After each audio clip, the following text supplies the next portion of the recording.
श्री प्रमुख स्वामी महाराजनी जय। श्री महंत स्वामी महाराजनी जय।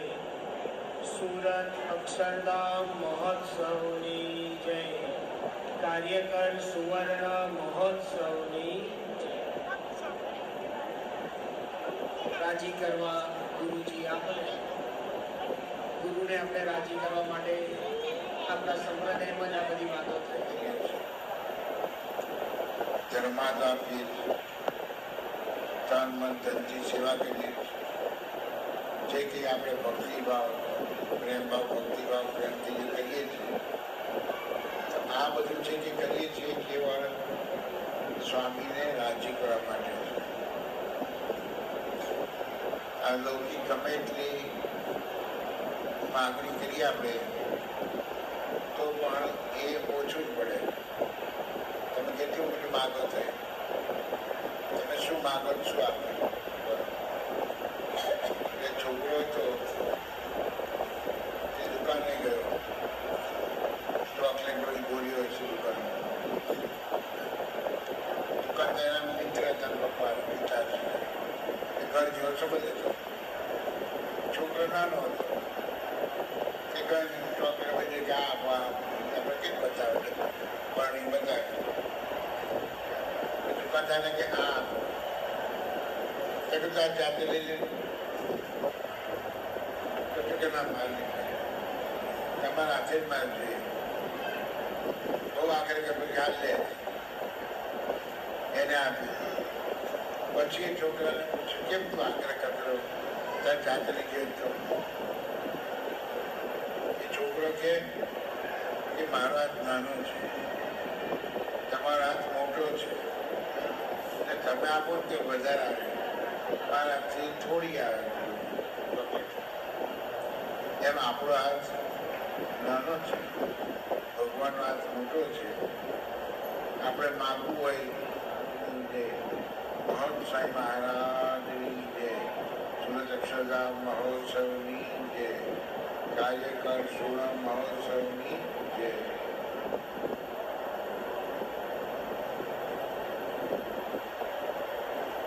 આપણે બધા અહીંયા રવિ સભામાં બધા આવ્યા છે અને આપણે જે કંઈ સત્સંગ કરીએ છીએ એની પાછળ એક જ ઉદ્દેશ છે કે કેમ કરીને આપણા ગુરુ એ આપણા પર રાજી થાય અને આપણો છેલ્લો જન્મ થાય, મોક્ષ થાય। આ મુખ્ય આપણો ધ્યેય છે। એ ધ્યેય પૂરો કરવા માટે આપણે સૌ આ નિયમિત સત્સંગ સભામાં આવીએ છીએ, નિત્ય પૂજા કરીએ છીએ, એકાદશી જય, અક્ષર મહારાજની જય। એમને સંતાનની પ્રાપ્તિ થઈ એટલે આ જે સિદ્ધે હતા એ બધી રમકડા ને મીઠાઈ ને બધું લઈ એ એમના પિયરમાં ગયા અને ત્યાં જઈને એમના દીકરા એમના છોકરાનો જે જન્મ થયો હતો ત્યાં જોડે જઈને રહ્યા બે દિવસ પછી પાછા આવી ગયા।